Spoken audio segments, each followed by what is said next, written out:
Ya baik, selamat pagi, siang, sore, ataupun malam untuk Ibu Apriani yang menonton video ini ya. Jadi saya akan menjelaskan tuh apa perbedaan krisis pada tahun 1998, 2008, dan juga 2020. Dan juga saya akan menjelaskan tentang The Fed dan Dewan Bank Indonesia untuk nanti. Pasti Ibu sudah tahu ya nama saya siapa ya, dari Setia. Oke, langsung saja saya akan mulai. Jadi perbedaan krisis itu pada tahun 1998, 2008, dan 2020 itu terletak pada akar masalahnya itu tak hanya secara global. Namun Indonesia juga mengalami krisis yang jauh lebih parah ketimbang dengan kondisi dua krisis yang telah dialami sebelumnya. Pada krisis finansial Asia 1998, hanya beberapa negara yang benar-benar merasakan dampaknya.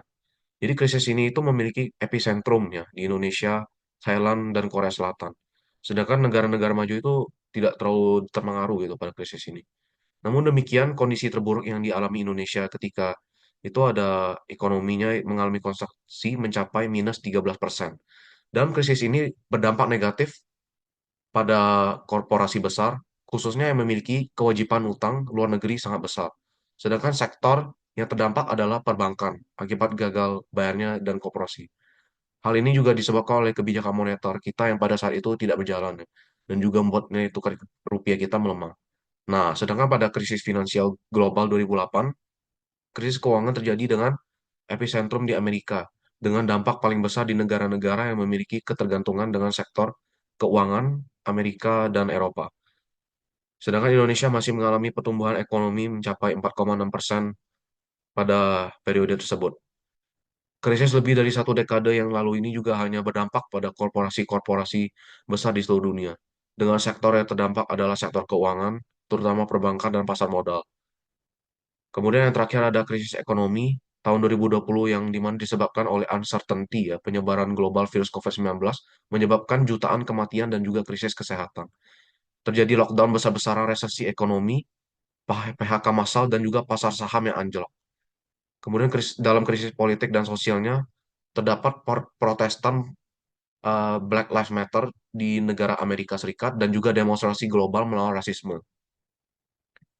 Em, Kedagangan Cina itu juga ketegangan ini juga berlangsung ya pada negara Amerika Serikat dan juga Cina yang eh, mereka itu kayak bersengketa tentang teknologi gitu. Berikutnya kita akan masuk ke dalam pembahasan tentang The Fed. Jadi sejarah Federal Reserve itu dibentuk pada tahun 1913 mulai Federal Reserve Act untuk mengatasi masalah panik perbankan dan ketidakstabilan ekonomi. Tujuannya adalah menciptakan otoritas moneter menjadi lender of last resort, menyediakan sistem bayaran yang efisien dan juga meningkatkan pengawasan perbankan. Terdiri dari 12 Federal Reserve Bank, Regional Board of Governors, and Federal Open Market Committee atau FOMC. FOMC bertanggung jawab atas kebijakan moneter, termasuk operasi pasar terbuka. The Fed juga mengontrol jumlah uang beredar melalui operasi pasar terbuka, perubahan suku bunga diskonto, dan persyaratan cadangan. Tujuannya adalah stabilitas harga lapangan kerja penuh, pertumbuhan ekonomi, dan stabilitas sistem keuangan. Kemudian juga pada saat krisis finansial 2008 melanda, The Fed mengambil langkah-langkah seperti quantitative easing atau pelonggaran kuantitatif dan bailout untuk menstabilkan ekonomi. Program seperti TARP, Trouble Asset Relief Program, juga diluncurkan untuk menyelamatkan institusi keuangan.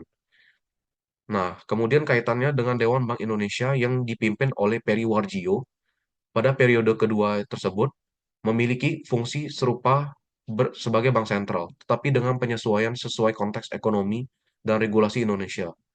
Pada kestabilan kebijakan moneter, Bank Indonesia bertujuan menjaga stabilitas harga atau inflasi dan mendukung pertumbuhan ekonomi mirip dengan dual mandate The Fed atau stabilitas harga dan lapangan kerja.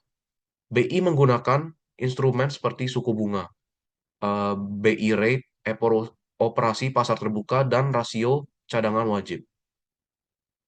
Kalau begitu, itu saja presentasi dari saya. Mohon maaf apabila ada kesalahan kata. Terima kasih.